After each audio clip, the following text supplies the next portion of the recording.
దేవుని నామానికి మహిమ కలుగును గాక. దేవునికి స్తోత్రం. దేవునికి మహిమ కలుగును గాక. చేరవచ్చిన మీ అందరికీ ప్రభువుని యేసుక్రీస్తు నామములో వందనాలు తెలియజేస్తూ ప్రతి వారము వాక్యాన్ని మనం ధ్యానం చేద్దాం. శ్రద్ధగా వింటే వాక్యం గుర్తుంటుంది. ఓకేనా? శ్రద్ధగా గనక వినకపోతే అసలు ఏం చెప్పినామో దేవుడు గంట మాట్లాడితే గంటలో ఒక్క మాట కూడా గుర్తుండట్లేదంటే మనం అంత శ్రద్ధతో వింటున్నాం. రైట్. సో ఎనీవే, దేవునికి మహిమ కలుగును గాక. దేవుడు మనకందరికీ వాక్యాలను గుర్తుంచేలా జ్ఞాపక శక్తి కలిగినటువంటి ఆత్మదేవుడు మనకి ఇచ్చును గాక. రైట్. ఈ దినము ఈ వారం అంశం ఏంటంటే వేదాంత విద్య దైవ జ్ఞాన సముపార్జన, సంఘము అభ్యసన సమాజంగా మారుట. సో ఈరోజు మనం నేర్చుకోవాల్సినటువంటి ప్రాముఖ్యమైన విషయం ఏంటంటే సంఘము అభ్యసన సమాజముగా మారుట. సంఘం అంటే ఏంటంటే అభ్యసనం అంటే నేర్చుకునే స్థాయిగా మారాలి. మనం ఆదివారం ఎందుకు వస్తాం? నేర్చుకోవడానికి వచ్చినటువంటి వారిలాగా లేరు. నేర్చుకోవడానికి వచ్చినటువంటి వారు నేర్చుకొని మరలా వచ్చే వారంలో అడిగిన దానికి సమాధానం చెప్తారు. అంతేనా? అధ్యక్ష మండలం వారు దేవుని ప్రేరేపణ ద్వారా ఈ అంశాన్ని పెట్టారు. సంఘము, చదవండి అంశము, వచ్చే వారం మరలా అడుగుతారు. సంఘము అభ్యసన సమాజముగా మారుట. నేర్చుకునే బిడ్డలుగా మారాలి. సంఘము నేర్చుకునే బిడ్డలుగా మారాలి. అందుకే ఇక్కడికి వచ్చినటువంటి అయ్యగారులు పెద్ద పెద్ద చదువులు చదవడానికి వెళ్ళిపోతారు. మనకు వచ్చిన చైర్మన్ అయ్య గారు, కరుణాకర్ అయ్య గారు ఆంధ్రలే ఉన్నారు. తర్వాత ఎటు వెళ్ళిపోయారు? చదువుకొని రాలేదా? చదువుకొని సేవకు వచ్చారు కదా. మరలా ఎందుకు అంటే మీకు నేర్పించడానికి. వేదాంత విద్య నేర్చుకుంటే మీకు నేర్చుకోవడానికి. ఒక విషయం చెప్పనా? చిన్న స్కూల్లో ఆలు ఈలు దిద్దబెట్టడానికి కూడా బీఈడి పాస్ అయి ఉండాలి. తెలుసా మీకు? ఆలు రాయించడానికి కూడా అంత చదువు చదవాలా? ఎంత చదువు? 5వ తరగతి ఆలు రాయమంటే రాస్తాడు. 2వ తరగతి రాయమన్నా, అసలు 1వ తరగతిని తీసుకొచ్చారు ఆలు రాయారంటే రాస్తాడు. ఈ 1వ తరగతి అన్ని ఇంక కింద స్థాయిలో ఉన్నటువంటి పిల్లలకు ఆలు నేర్పించమంటే నేర్పించలేడా? నేర్పించడానికి అంత జ్ఞానం సరిపోదు. వాడు నేర్చుకున్నాడు అంతే, నేర్పించడానికి సరిపోదు. కాబట్టి వేదాంత విద్య నేర్చుకొని మీకు నేర్పిస్తాం. మీరేం చేయాలంటే అభ్యసనం చేసే సంఘముగా మీరు మారాలి. నేర్చుకునే వారిగా మీరు మారాలి. మా అయ్యగారు అంత చదివి వచ్చిండు, మాకు నేర్పిస్తాము, మేమేం చేస్తున్నాం? మాట్లాడండి. నేర్చుకుంటున్నాం, నేర్చుకోవడానికి రావాలి. అసలు ఏం నేర్చుకోవాలట? సంఘము వేదాంత విద్యను నేర్చుకోవాలట. బోధించే వారితో సమానంగా బీఈడి చేసి టీచర్ జాబ్ కొట్టినటువంటి వాళ్ళు ఆలు నేర్చుకునే వచ్చారు. ఏం నేర్పడానికి? అంతేనా కాదా? అంటే ఇప్పుడు వేదాంత విద్య నేర్చుకున్నటువంటి వ్యక్తులు ఏం చెప్పడానికి? వేదాంతం చెప్పడానికి. వేదాంతం అంటే దేవుని మాటలు, లోతైనటువంటి విషయాలు నేర్పడమే వేదాంతం. దేవునికి స్తోత్రం. కాబట్టి ప్రియమైనటువంటి దేవుని బిడ్డలారా, సంఘము అభ్యసన సమాజంగా మారాలి. అభ్యసన సమాజంగా మారాలి అంటే ఏం చేయాలి? చూడండి, మనం చదువుకున్నటువంటి లేఖన భాగాల్లో నుండి నెహెమ్యా గ్రంథము 8వ అధ్యాయం. నెహెమ్యా గ్రంథము 8వ అధ్యాయము మొదటి వచనం ఒకసారి సహాయం చేయండి. చూడండి, మరలా ఆ మొదటి వచనాన్ని మరలా చదువుదాం. 7వ నెల రాగా ఇశ్రాయేలీయులు తమ పట్టణములలో నివాసులై ఉండేరు. అప్పుడు ఏక మనస్కులై మైదానమునకు వచ్చిరి. నేర్చుకునే వాళ్ళు ఎలా వస్తారో తెలుసా? ఏక మనస్కులై వస్తారు. మనకందరికీ ఒక్క మనసు లేదు.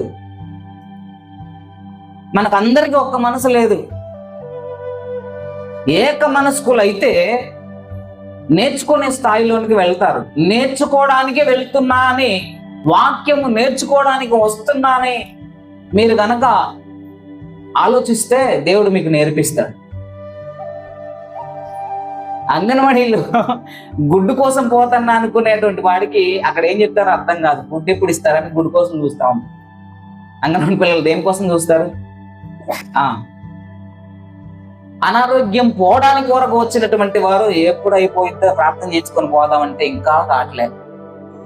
ఫంక్షన్కి వెళ్ళిపోదామంటే ఇంకా కావట్లే. 11 మా అయ్యగారు అయితే 12 చేస్తాడు. అంటే నీకేం కావాలి? నేర్చుకోవడానికి కాదు వచ్చేది.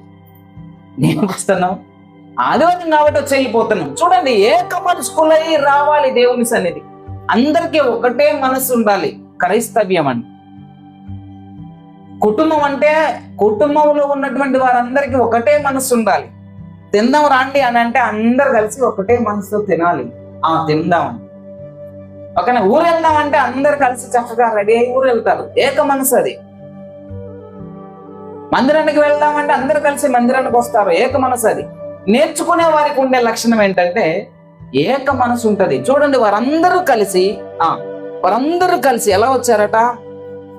ఏక మనస్కులై నీతి గుమ్మము ఎదుటకు మైదానమునకు వచ్చారు.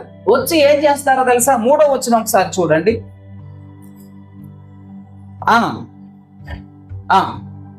ఉదయము మొదలుకొని మధ్యాహ్నము వరకు ఆ స్త్రీ పురుషులకును తెలివితో వినగలిగినటువంటి వారందరికీ చదివి వినిపిస్తూ వచ్చారట. జనులందరూ ధర్మశాస్త్ర గ్రంథమును ఎలా విన్నారట? అది మొట్టమొదటిగా ఎలా రావాలి? ఏక మనసుతో రావాలి. ఒక్కరే కాదు, అందరూ కలిసి ఒకటే మనసుతో రావాలి. ఏంట మనసు? నేర్చుకోవాలనే మనసుతో రావాలి. వచ్చినటువంటి వారు ఎలా వినాలి? శ్రద్ధ కలిగి వినాలి. ఓకేనా? ఇంకా డిస్టర్బ్ అనేది ఏమి ఉండకూడదు. వాక్యాన్ని చెప్పేటప్పుడు వినడానికి ప్రయత్నం చేయాలి. ఎలా వినాలి? శ్రద్ధతో వినాలి, ఆసక్తి కలిగి వినాలి, మంచి మనసుతో వినాలి, ఆసక్తి కలిగి వినాలి.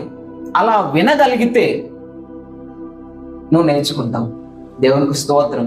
హల్లెలూయా. ఇంకా ఏం చేయాలట? కిందికి వస్తే 5వ వచనం ఒకసారి చూడండి. 5వ వచనం చూడండి. అందరికంటే ఎత్తుగా నిలవబడి జనులందరూ చూచుచుండగా గ్రంథమును విప్పెను.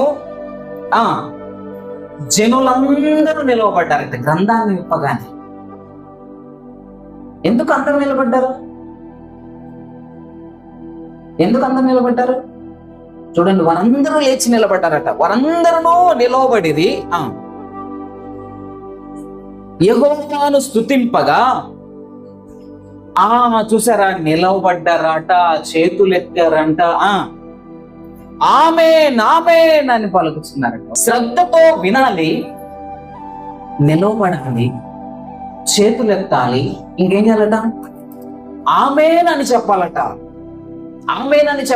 దేవునికి స్తోత్రం అనాలి, దేవునికి మహిమ కలుగునుగా కానీ నోరు తెరిచి చెప్పాలి.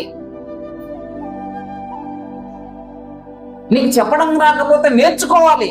సంఘము అభ్యసన సమాజముగా మారాలి. సంఘము అభ్యసన సమాజంగా మారాలి అంటే రావాలి, శ్రద్ధతో వినాలి, నిలబడాలి, చేతులెత్తి దేవుని స్తుతించాలి. ఆమేనని నోరు తెరిచి దేవునికి కృతజ్ఞతాస్తుతులు చెప్పాలి. ఇలా చెప్పితే నువ్వు నేర్చుకుంటున్నావని అర్థం. ఇంకా కిందికి వెళదాం. ఆ కింద మాటలు చూసినట్లయితే 7వ వచనం ఒకసారి చూడండి. 7వ వచనం. ఇలాగ నిలవబడిచుండగా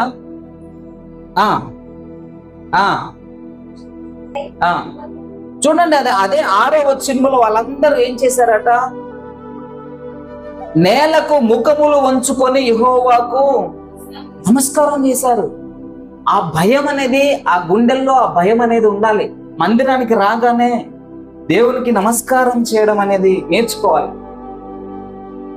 చేతులెత్తి ఆరాధించి స్తుతించి నోటితో సాగిలపడి నమస్కారం చేయడానికి ప్రయత్నం చేయాలి. దేవునికి మనసారా దండం పెట్టుకోవాలి. దేవుని ఆరాధించే పద్ధతి మనం నేర్చుకోవట్లేదు.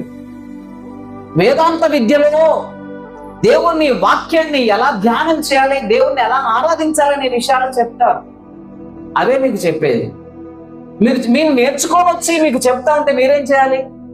మీరు నేర్చుకోవాలి. నేర్చుకొని ఏం చేయాలి? పాటించాలి. వాళ్ళంతా ఏం చేశారట? నమస్కారం చేశారట. ఆ 7వ వచనం చివరిలో చూస్తే కొంతమంది సభ్యులందరూ ఉన్నారు. ఆ సభ్యులందరూ ఏం చేశారట? ధర్మశాస్త్రము యొక్క తాత్పర్యము తెలియజెప్పిరి. ఇక్కడ ఉన్నారా ఈ వాక్యం యొక్క తాత్పర్యం చెప్పేవాళ్ళు? తాత్పర్యం చెప్పేవాళ్ళు ఉన్నారా? ఇంకా కిందికి వెళ్తే చూడండి, ఆ 8వ వచనం చూస్తే, జనులు బాగుగా గ్రహించినట్లు వారికి అర్థం చెప్పేవాళ్ళు కావాలండి. ఎవరు అర్థం చెప్పేది? తాత్పర్యం చెప్పేది ఎవరు? వాక్యానికి తాత్పర్యం చెప్పేది ఎవరు? జనులు, నేర్చుకునేవారు. ఇక్కడ ఎవరు చెప్పారు? ఎజ్రా చెప్పినట్టు లేదు. ఎజ్రా చెప్పలే. ఎవరు చెప్పారట? కొంతమంది వ్యక్తులను అక్కడ నియమించారు. ఎవరట? పై వచనంలో చూస్తే, జ్ఞానముతో వినగలిగినటువంటి వారందరికీ ఆ వాక్యాన్ని వినిపించారు. వాళ్ళు నేర్చుకున్నారు. నేర్చుకొని ఏం చేశారట? ఆ వాక్యం యొక్క తాత్పర్యము చెప్పారు, వాక్యం యొక్క అర్థము చెప్పారట. మనలో ఒక్కొక్కరు ఒక్కొక్క తలాంతు కలిగి ఉండాలి. ప్రతి ఒక్కరూ ఒక్కొక్క తలాంతు కలిగి ఉండాలి. తాత్పర్యం చెప్పేవాళ్ళు కావాలి, అర్థం చెప్పేవాళ్ళు కావాలి, చేతులెత్తి స్తుతించేవారు కావాలి, ఆరాధించేవారు కావాలి, పాట పాడేవారు కావాలి, వాయిద్యాలు వాయించేవారు కావాలి, మందిరాన్ని తుడిచేవారు కావాలి, మందిరాన్ని మెయింటైన్ చేసేవాళ్ళు కావాలి, ఆరాధన కొరకు ఏమేమి అవసరతలు ఉన్నాయో వాటిని అన్నింటిని గ్రహించి తీసుకొచ్చి పెట్టేవాళ్ళు కావాలి.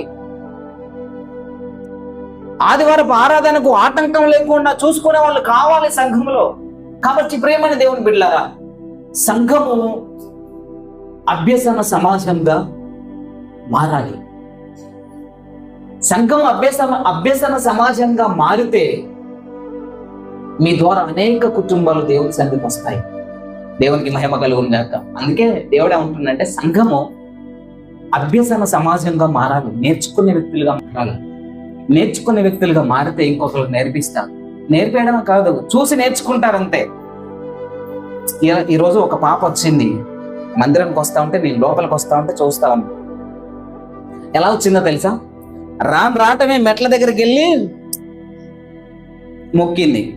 నేను చూస్తా ఉన్నా. డోర్ దగ్గరకు వచ్చి చక్కగా చేతులు ఇట్లా పెట్టి చక్కగా ప్రార్థన చేసుకొని మరలా గడపకి వచ్చింది. ఎవరు చెప్పారు ఆమెకి? ఎవరు చెప్పారంటున్నా? మీకు వచ్చింది తెలుసా? ఎవరు చెప్పలే.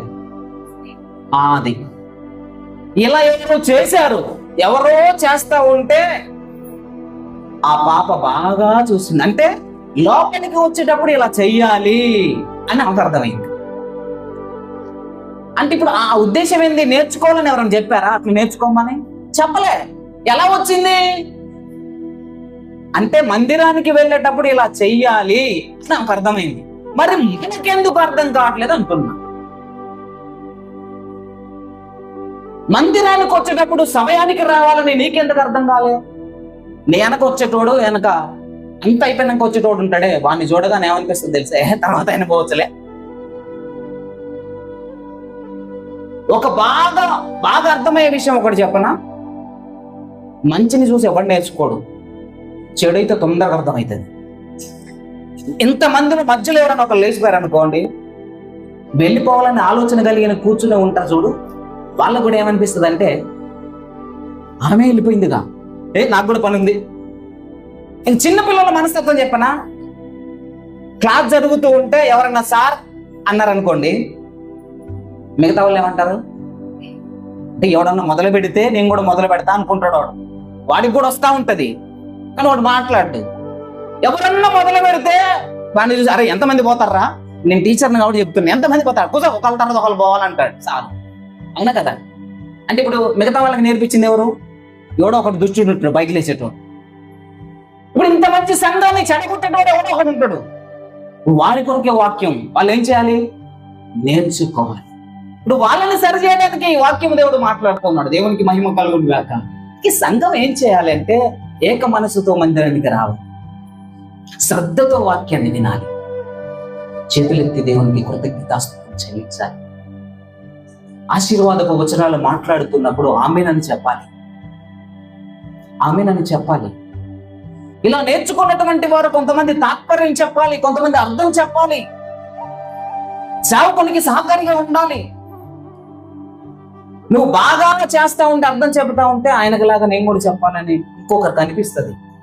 నువ్వు చక్కగా డోలకు కొడతా ఉంటే నిన్ను చూసినటువంటి వారు ఇంకొకరికి కొట్టాలనిపిస్తుంది. నేను కొడతా అంటే మా పాప, డాడీ నేను కొడతా, 3 ఉన్న చోట నేను కొడతాను. నీకు రాదురా అంటే నేను కొడతా, ఎందుకంటే నేర్చుకోవాలనే ఆశ వారిలో కలిగింది. నిన్ను చూసినటువంటి వారికి ఇంకొకరికి ఏమన్నా నేర్చుకోవాలని అనిపిస్తుంది. దేవునికి మహిమ కలుగుతుంది. అందుకే సంఘం ఏం చేయాలి? అభ్యసన సమాజంగా మారాలి. నేర్చుకునే బిడ్డలుగా మీరు మారాలి. మీరు నేర్చుకునే బిడ్డలుగా మారితే మిమ్మల్ని చూసి ఇంకొకరు మందిరం నిండా నింపబడతారు. పరలోక రాజ్యానికి అనేక మంది వారసులు అవుతారు. దేవునికి మహిమ కలుగుగా. అభ్యసన సమాజంగా మారే వాళ్ళ లక్షణాలు ఏం చేస్తారంటే, ముందుగా వస్తారు, ఏక మనసుతో వస్తారు, శ్రద్ధతో వాక్యాన్ని వింటారు. అలా వినాలని దేవుడు కోరుకుంటున్నాడు. దేవునికి మహిమ కలుగుగా. ఇకపోతే పత్రిక పాఠంలోకి మనం వెళ్దాం. పత్రిక పాఠంలోకి వెళ్దాం. మనం చదువుకున్నటువంటి కొరింథీయులకు రాసినటువంటి మొదటి పత్రిక 14వ అధ్యాయం. కొరింథీయులకు రాసినటువంటి మొదటి పత్రిక 14వ అధ్యాయం చూడండి, 20వ వచనం ఒకసారి చూడండి. సహోదరులారా, బుద్ధి విషయమై పసి పిల్లలు కాక దుష్టత్వము విషయమై. బుద్ధి విషయంలో ఎలా ఉండాలట, ఎలా ఉండకూడదట? బుద్ధి విషయంలో పెద్దవారిగా ఉండాలట, దుష్టత్వ విషయంలో శిశువులుగా, పసిపిల్లలు. దుష్టత్వ విషయంలో పసిపిల్లలుగా ఉండాలట. అంటే అర్థమైంది? దుష్టత్వ విషయంలో పసిపిల్లలు కంటే పసిపిల్లలకు చక్కగా బంగారాన్ని తీసుకొచ్చి ఇచ్చారనుకోండి, వాళ్ళు ఏమంటారు? అసలు వద్దంటారు. నాకు దాని విలువ వాళ్ళకి ఏం తెలుసు? పిల్లలకి ఏం తెలుసు? పసిపిల్లలకి ఏం తెలుసు? దాని వైపు చూడరు, దాన్ని అసలు పట్టించుకోరు. ఇప్పుడు దుష్టత్వ విషయంలో పసిపిల్లలు లాగా ఉండాలి. దుష్టత్వం అంటే చిన్నకొద్దు అని చెప్పేసి అనాలి. పసిపిల్లలు మారం చేస్తారే, పాలు తీసుకొచ్చి పిల్లలకి ఇస్తా ఉంటే పిల్లలు ఏ విషయంలో పసిపిల్లల్లాగా ఉండాలి మనం? దుష్టత్వ విషయంలో పసిపిల్లల్లాగా ఉండడం అంటే, పసిపిల్లలు అదే కావాలని మారం చేస్తారు చూడు, అట్లుండవనే మనకి ఇట్ట అర్థమవుతుంది. ఎట్లా అర్థమవుతుంది? వాడికి ఫోన్ కావాలని ఒకటే అంటాడు. వాడు ఫోన్ ఇవ్వకపోతే వాడు అన్నం తింటూ పడుకోవడం ఏం చేయడు. వీళ్ళెవరు? పసిపిల్లలు. అంటే ఇప్పుడు దుష్టత్వ విషయంలో నాకు దుష్టత్వం కావాలి అనా? ఎట్లా అర్థమైంది వాక్యం? పసిపిల్లలు లాగా దుష్టత్వాన్ని అసహించుకోవాలి, శిశువుల్లాగా అసహించుకునే వారిగా ఉండాలి. మరి బుద్ధి విషయంలో ఎలా ఉండాలట? పెద్దవారిగా ఉండాలి. గుడికి వెళ్దామంటే పెద్దవారు ఏం చేస్తారు చెప్పండి? అదే పెళ్ళి అనుకుందాం, ప్రధానం అనుకుందాం, లేదా పెళ్లి పెద్ద అనుకుందాం. పెళ్లికి ఎప్పుడు ఉంటాడు? ఎందుకని? పెద్ద బుద్ధి విషయంలో ఎలా ఉండాలట? పెద్ద మనుషుల వాళ్ళే ఉండాలి. అంటే పెళ్లి విషయంలో పెద్ద మనుషులు ఏం చేస్తారు? ముందే ఉంటారు. ఇప్పుడు మందిర విషయంలో, పరిశుద్ధత విషయంలో, దేవుని విషయంలో, మంచితనం విషయంలో పెద్ద మనసు కలిగినటువంటి వారు ఎక్కడ ఉండాలి? వెనకాల వచ్చి చిన్నగా పిల్లలాగా వచ్చి కూర్చుని వెళ్ళిపో. అంతేనా? పెద్ద మనసు ఎవరికి ఉండాలి? ఏ విషయంలో పెద్ద మనసు ఉండాలి? బుద్ధి విషయంలో. మందిరం స్టార్ట్ అయ్యి పాటలు పాడుతూ ఉంటా, ఇంకా ఆడ కూర్చొని ఉంటాను. ఏది నీ బుద్ధి? నేను పెద్ద మనిషిని చెప్పుకుంటాను. నీ బుద్ధి పెద్ద మనిషి ఏది? వయసు కాదు పెద్ద మనిషి, బుద్ధి పెద్ద మనిషి కావాలి. దేవునికి మహిమ కలుగు. బుద్ధి విషయంలో మీరు ఎలా ఉండాలి? పెద్ద మనుషుల్లాగా ఉండండి. మరి పాపం విషయంలో, దుష్టత్వం విషయంలో అసలు ఏం తెలవనట్టుగా, నాకు సంబంధం లేదు, దానికి నాకు సంబంధం లేదు. మీ నాన్న అరకతుంటాను పోరా అంటే చిన్నపిల్లాడు ఏం చేస్తాడు? అటు పోతాడా? సంబంధమే లేదు. నాకెందుకు, మా నాన్న అరకదుంటే నాకెందుకు, విత్తనాలు ఇస్తే నాకెందుకు, చిన్నపిల్లాడు పాలు తాగే పిల్లాడు ఏమంటాడు, నాకు సంబంధం లేదంటాడు. అంటే దుష్టత్వం విషయంలో పసిపిల్లల్లాగా మీరు ఉండాలి. బుద్ధి విషయంలో పెద్ద మనుషుల్లాగా ఉండాలి. కిందికి వెళ్తే చూడండి దేవుడు ఎంత చక్కగా మాట్లాడుతూ, ఇలా బుద్ధి విషయంలో పెద్ద మనుషుల్లాగా మనం ఉంటే సంఘానికి ఎంత లాభమో తెలుసా? చూడండి, కిందికి వెళ్ళండి. కిందికి వెళ్తే 14వ అధ్యాయం 24వ వచనం ఒకసారి చూడండి. అందరూ ప్రవచించుచుండగా అవిశ్వాసి అయినను ఉపదేశము పొందని వాడైనను లోపలికి వచ్చిన ఎడల అందరి బోధ వలన తాను పాపినని గ్రహించి అందరి వలన రైట్ అందరూ ఒకటేలాగా చేస్తా ఉంటే అవిశ్వాస అయినోడు వచ్చిందనుకో ఏమనిపిస్తుంది? వీళ్ళందరూ పరిశుద్ధులు రా, వీళ్ళంతా దేవుని బిడ్డలు, నేను ఒక్కరిని ఎత్తున్నా అని చెప్పేసి అందరూ చేతులు ఎత్తి ప్రార్థన చేస్తా ఉన్నారు అనుకుందాం. ఒక అన్యుడు వచ్చిండు లోపలికి, ఏం చేస్తాడు? అందరినీ అప్పుడు అందరిని చూసి ఈయన ఏం చేస్తాడు? ఆయన కూడా చేతులు ఎత్తుతాడు. అదే ఆరాధన చేసేటో ఒక అన్యుడు కొత్త వ్యక్తి, అసలు వాక్యం తెలియనట్టు వ్యక్తి వచ్చిండు అనుకోండి, అందరం చూస్తాడు. ఒక ఆయన ఏమో చేతులు ఎత్తి ఆరాధన చేస్తా ఉంటాడు, ఒక ఆమె ఏమో చేతులు ముడుచుకొని ఉంటది, ఒక ఆయన ఏమో కూర్చొని ఉంటాడు. ఇప్పుడు కొత్తగా వచ్చినోడికి ఏం చేయాలనిపిస్తుంది? ఆరాధన చేయాలా, నోరు మూసుకొని ఉండాలా, కూర్చోవాలా, మధ్యలో ఇంక వెళ్ళిపోతా అంటే మధ్యలో కూడా వెళ్ళిపోవచ్చుగా అనుకుంటాడు అనుకోవడం. మరి కొత్తగా వచ్చిన వాళ్ళు ఏం నేర్చుకుంటారు? ఏం నేర్చుకుంటారు? మీరు కొత్తగా వచ్చే వాళ్ళకి ఏం నేర్పిస్తున్నారు? ఎప్పటి నుంచో మనం దేవుణ్ణి నమ్ముకున్నాం, మనమే మధ్యలో వెళ్ళిపోతే కొత్తగా వచ్చిన వాళ్ళు ఏం చేస్తారు? ఓహో మధ్యలో కూడా వెళ్ళిపోవచ్చు. మధ్యలో వెళ్ళిపోవటం కాదు, అయ్యా నేను కానుక పంపిస్తున్నా, నా కోసం ప్రార్థన చేయండి, నేను వెళ్ళిపోతున్నా, మేకలకు పోతాను. ఎవరు నేర్పారు నీకు? గుడికి రాకుండా కానుక పంపించి మేకలకు పంపని నీకు ఎవరు నేర్పారు? ఎవరు నేర్పలే, చూసి నేర్చుకున్నావు. ఎవరి దగ్గర చూసి నేర్చుకున్నావు? పురాతన సంఘం నుంచి పాత వాళ్ళు ఉన్నారే, ఎప్పటి నుంచో మేము పుట్టక ముంచే దేవుని నమ్ముకున్నటువంటి వాళ్ళు ఉన్నారే, వాళ్ళు కానుకేసి మధ్యలో వెళ్ళిపోతా ఉంటే నేను చూసిన, అందుకే రాకుండా కూడా కానుక పంపేయచ్చని నేను నేర్చుకున్నా. అది మనం నేర్పేది. అందుకే దేవుడు ఏమంటుండంటే ముందు సంఘము అభ్యసన సమాజంగా మారాలి. అసలు నేర్చుకోండి, ఆరాధన అంటే ఏంటి, క్రమం అంటే ఏంటిది, ఎలా స్తుతించాలి, ఎలా ఆరాధించాలి, ఎలా నమస్కారం చేయాలి, అందరూ క్రమంగా ఒకే పద్ధతిలో. స్కూల్కి వెళ్తే ఎలా ఉంటారు? వాళ్ళకి అసెంబ్లీ ఉంటుంది, ప్రేయర్ ఉంటుంది, అందరూ ఒకటే లైన్లో నిలబడతారు, సెల్యూట్ అనగా అందరూ చేయెత్తారు. మరి మనకెందుకు క్రమం లేదు? అందరం ఒకటేసారి గుడికి రాము ఎందుకని? కొత్త వాళ్ళు ఏం నేర్చుకుంటారు మనల్ని చూసి? ఏం నేర్చుకుంటారు? ఎన్ని సంవత్సరాలు ఇంకా మీకు ఆలస్యంగా గుడికి వస్తారు? ఎన్ని సంవత్సరాలు వస్తారు? దేవుడు ఇంకా ఎన్ని సంవత్సరాలు చూడమంటాడు మిమ్మల్ని? దేవుడు ఎన్ని సంవత్సరాలు చూడమంటారు? అయ్యా ఈ ఒక్క సంవత్సరం ఆగు, వచ్చే సంవత్సరం తొందరగా వస్తా. పెళ్లి కానీ రాదు, మా ఆవిడ నేను ఇద్దరు ఒకటేసారి వస్తాం. పిల్లలు పుట్టినే రాదా, ఒకటేసారి వస్తాం పిల్లల్ని తీసుకొని. వాళ్ళు కాలేజీకి పోతాను, అయ్యా రాలేకపోతాను, వాళ్ళకి ఉద్యోగం రాగానే వస్తాంలే. మా అమ్మాయికి మంచి సంబంధం, నీ మొక్కం ఇక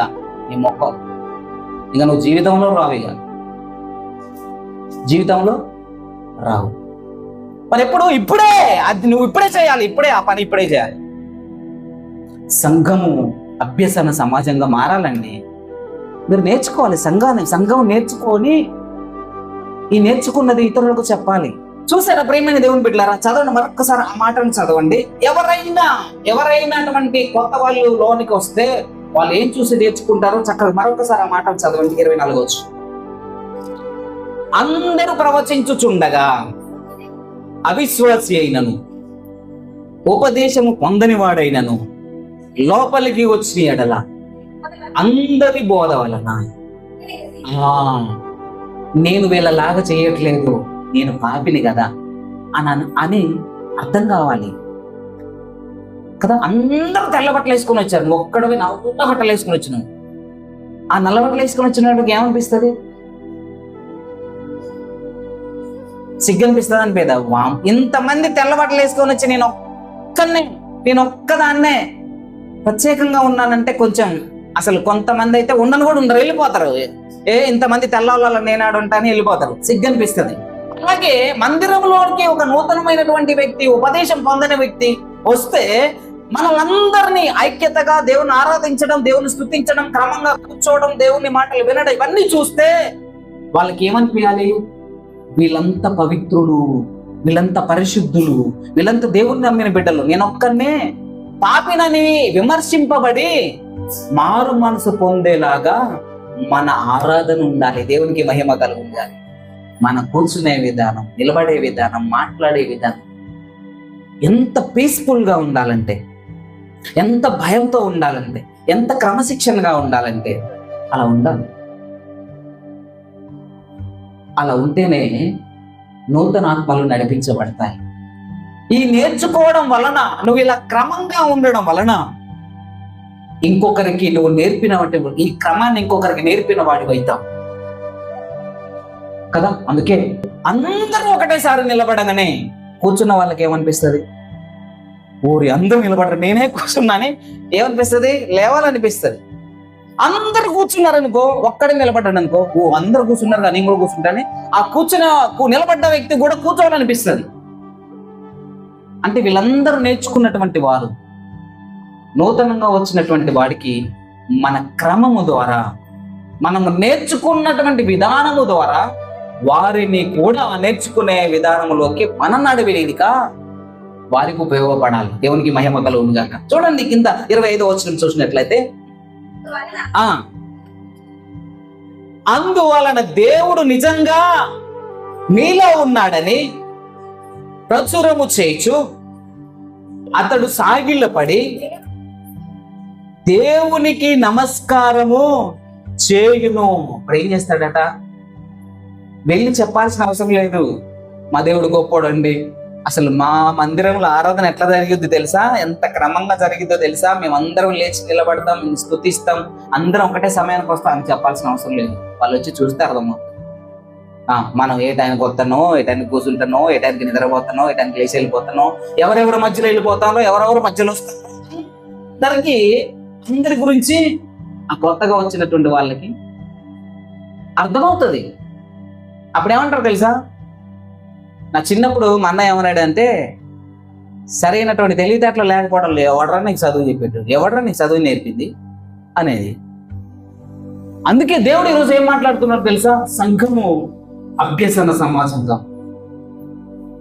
నేర్చుకోండి. ఎంతకాలం వచ్చి కూర్చొని వెళ్ళిపోతారు? నేర్చుకోరా?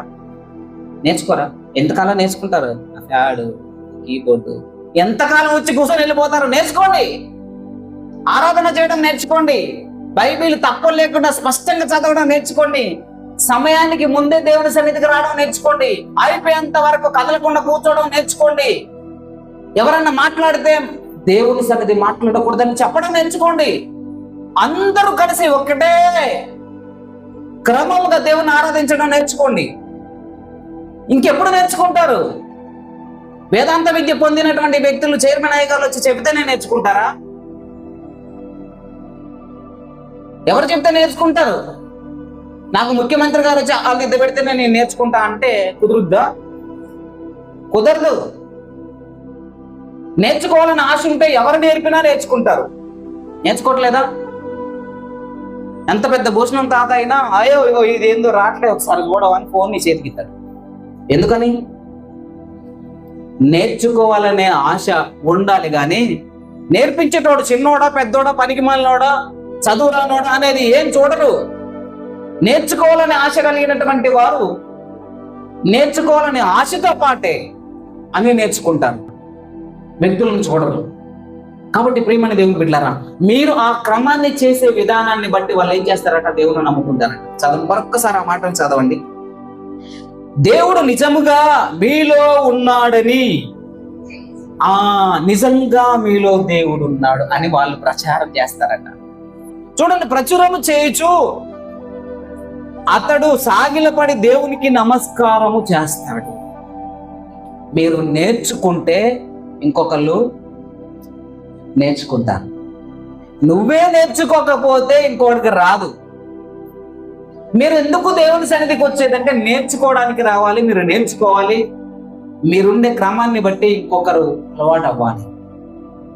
దేవునికి మహిమ కలుగును గాక. ఇకపోతే మత్తయి రాసినటువంటి సువార్త, మనం చదువుకున్నటువంటి సువార్త పాఠ్య భాగం వెళ్దాం. మత్తయి రాసినటువంటి సువార్త 13వ అధ్యాయం 19వ వచనం ఒకసారి చూడండి. 19వ వచనం చూడండి.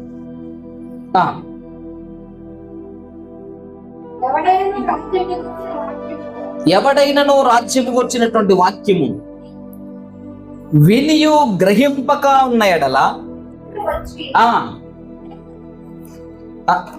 చూసారా, మీరు విన్నదాన్ని గ్రహించకపోతే సాతానుగాడు వచ్చి మీరు విన్న వాక్యాన్ని ఎత్తుకొని పోతాడు. పోయిన వారం చెప్పిన వాక్యం ఏంటి? వాడు వచ్చిండు, ఎత్తుకొని పోయిండు. వాడు వచ్చి ఏం చేసిండు? ఎత్తుకొని పోయిండు. ఎందుకు ఎత్తుకొని పోయిండు? వినలేదా? మైకి ఈ వారం సౌండ్ ఎక్కువ అయిందయ్యా, బాగానే వినపడింది, విన్నాం. మరి ఎందుకు ఉండలేదు?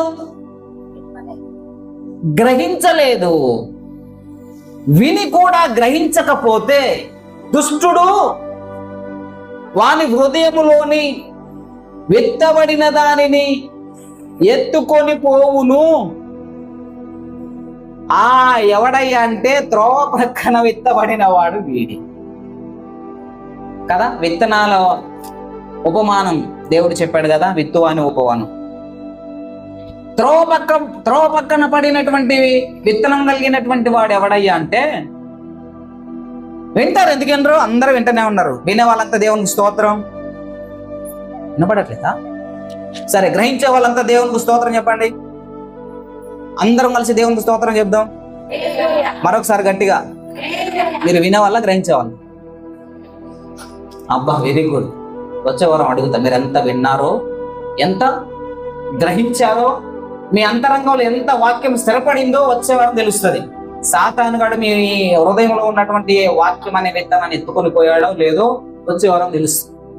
వచ్చే వారం తెలుద్దాం.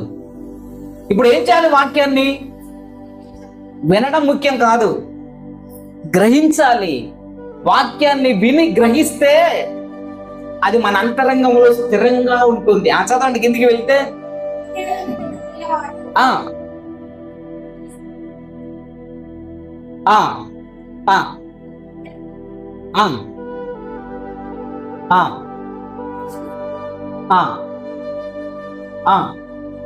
చూసారా, ఇక్కడ ఇంకొక వ్యక్తి, ఇంకొక రకమైనటువంటి వ్యక్తి ఎవరై అంటే, వాక్యం వినగానే అసలు ఎంత బాగుందో తెలుసా వాక్యం, అసలు ఇలా దేవుడు నాతోనే మాట్లాడినట్టు అనిపించింది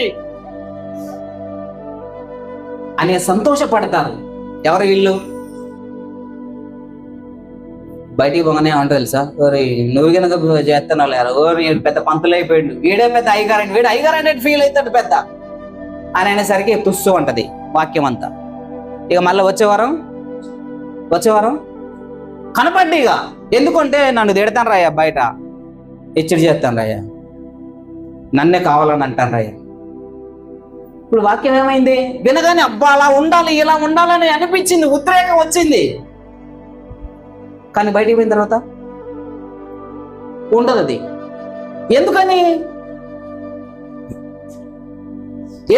ఉండదు అని అంటే, వాక్యాన్ని నువ్వు గట్టిగా పట్టుకోకపోవడం వలన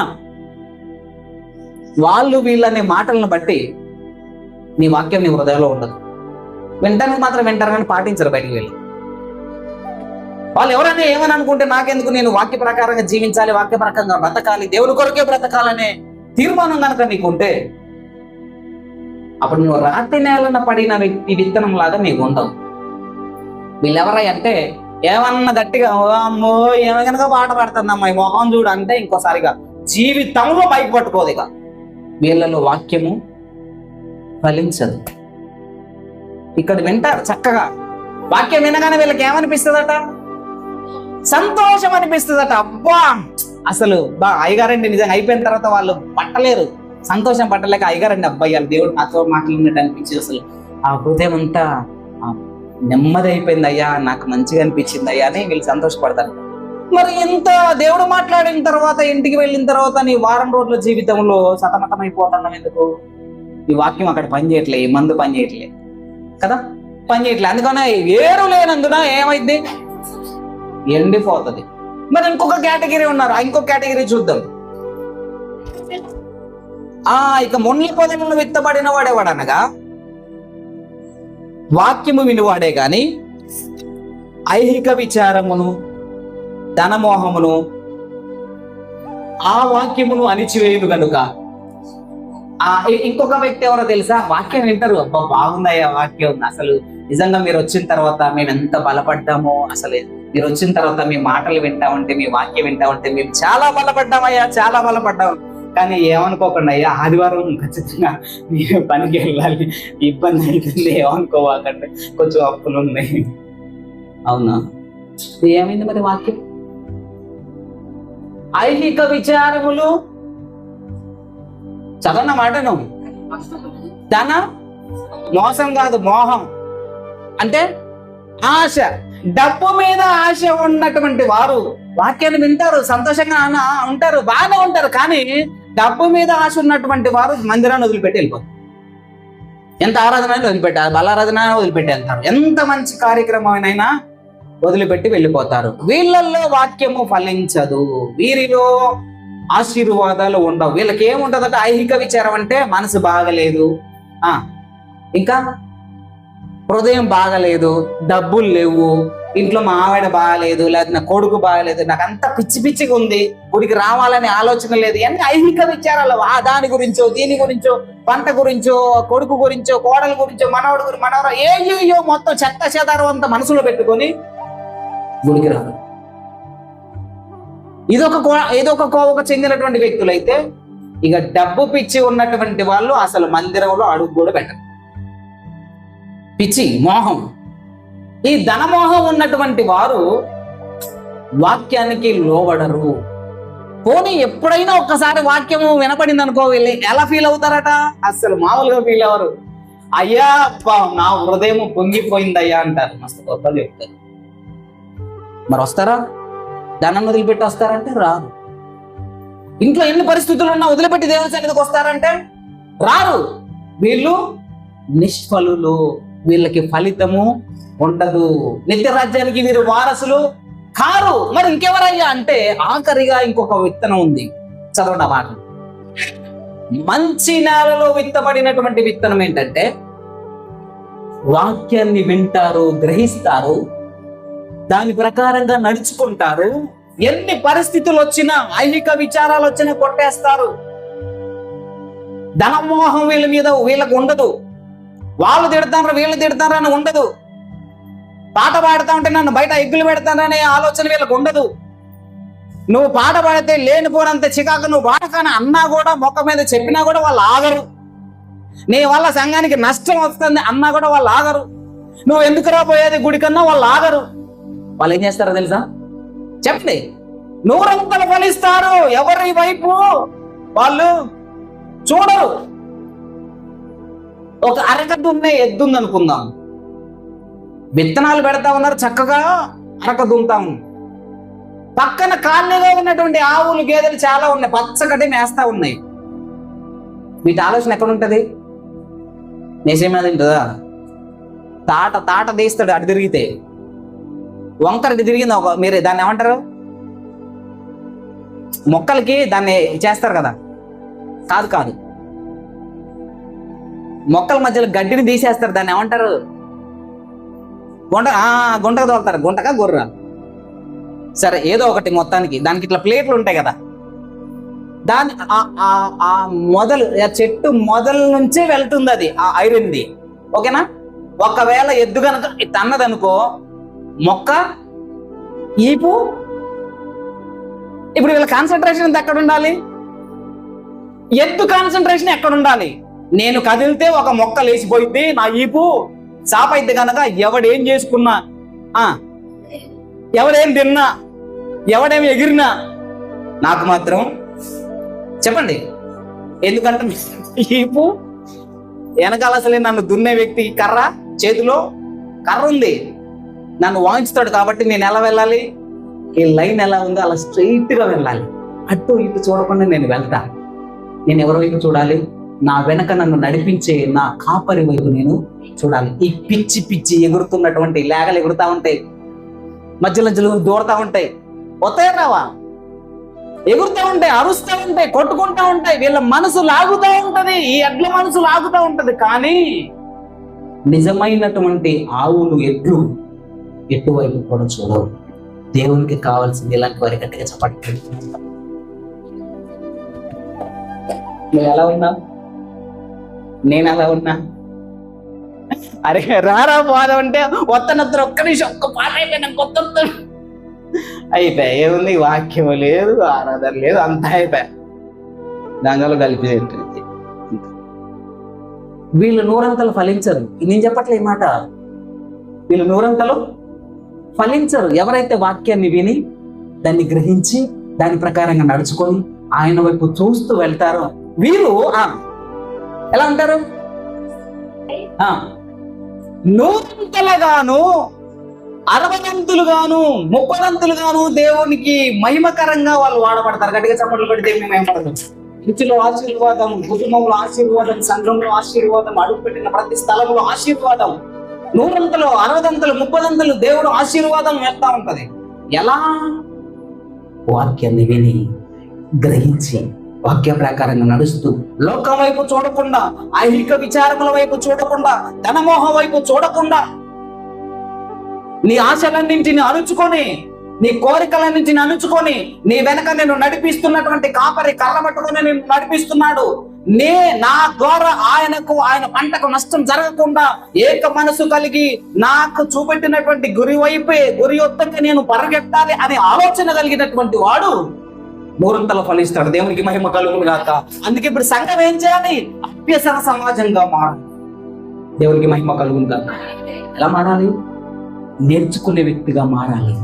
నేర్చుకునే వ్యక్తిగా మారితే అప్పుడు లేకదోడని సాగదోలాలి కదా. సాగదోలాలంటే ఏం చేయాలి? ఉత్తిగా కానిని మాత్రమే మెడ మీద పెట్టి తోలుతారు. ఉత్తి కాని అడే ఉండదు, అంతేనా? కానిని కట్టి తోలుతారు. తర్వాత మధ్యలో కర్ర వేస్తారు, ఉత్తిగా ఏముండదు. ఆ కర్రకు ఒక రాయి కడతారు,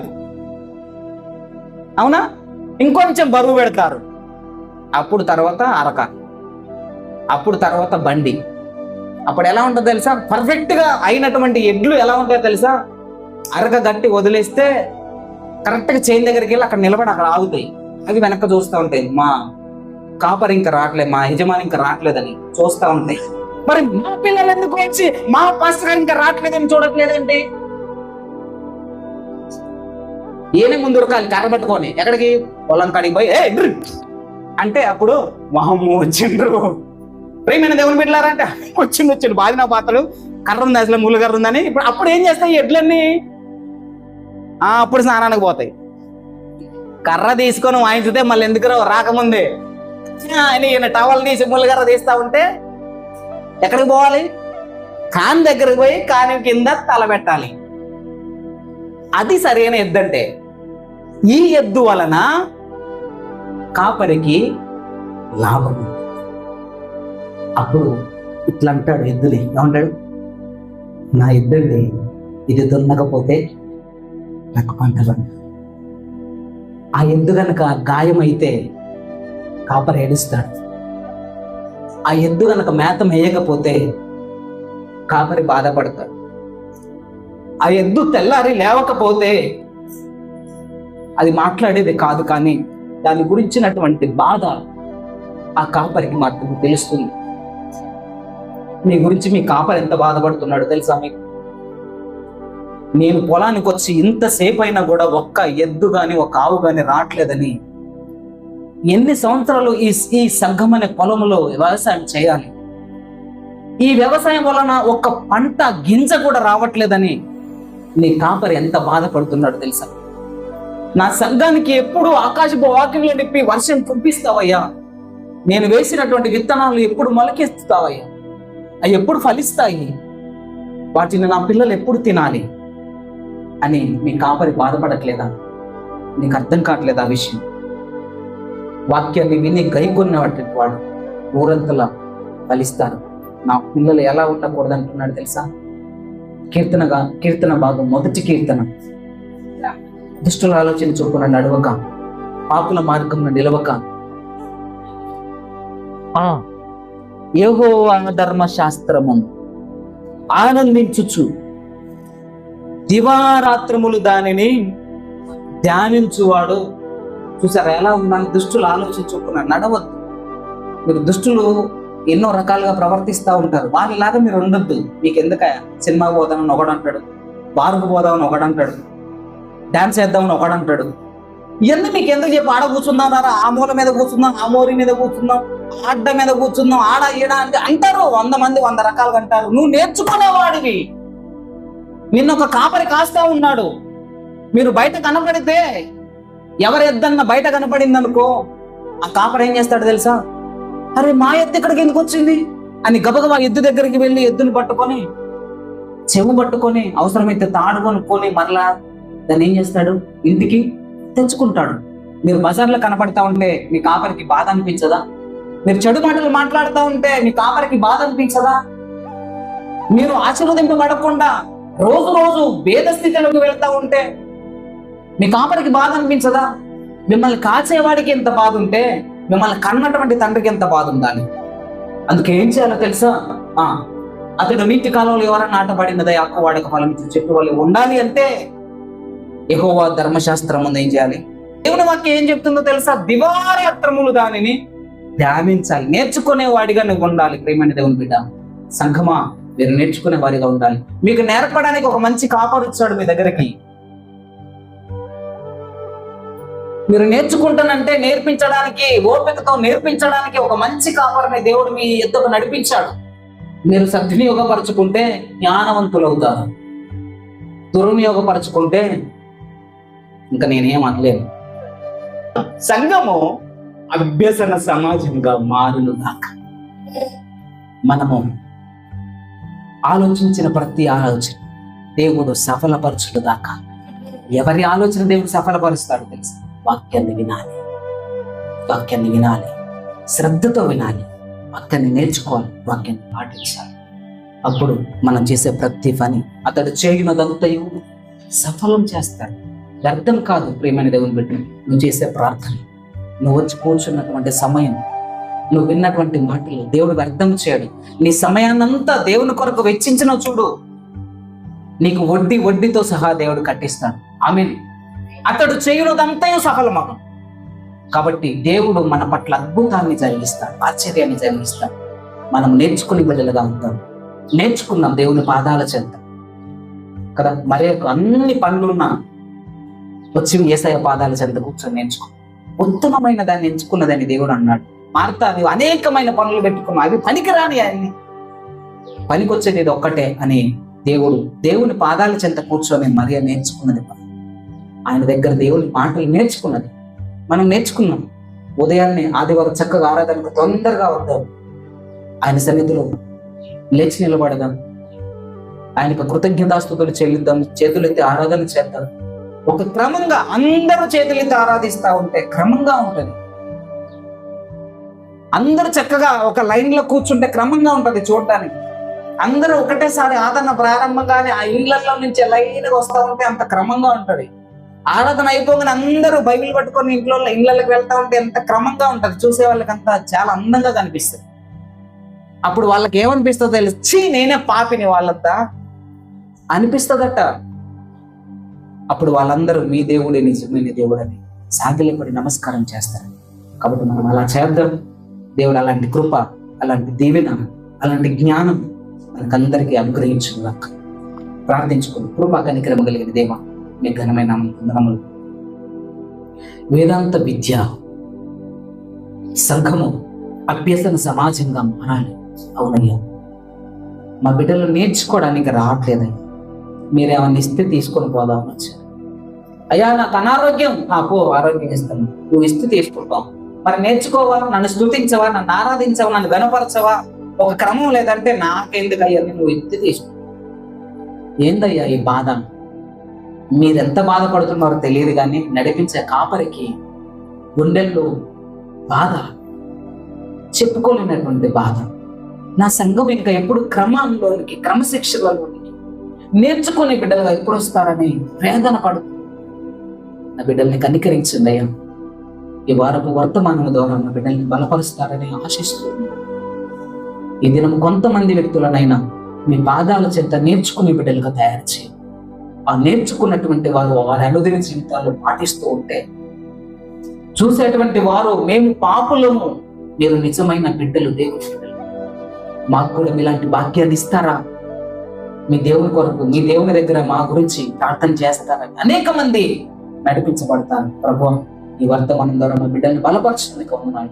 ఒక్క మాట కూడా వ్యర్థం కాకుండా మా బిడ్డల హృదయాల్లో ప్రతిఫలింపచేయండి, దీవించి ఆస్వాదించండి. మీ కొరకే బ్రతకడానికి, మంచి నెలను పడినటువంటి విత్తనం వల్లే నూరంతలు ఫలించడానికి సంఘాన్ని బలపరిచి ఆస్వాదించి మహిమ గ్రంథ బతుకు ఏసయ్య శక్తి కలిగిన నాకు ప్రార్థిస్తున్నాను.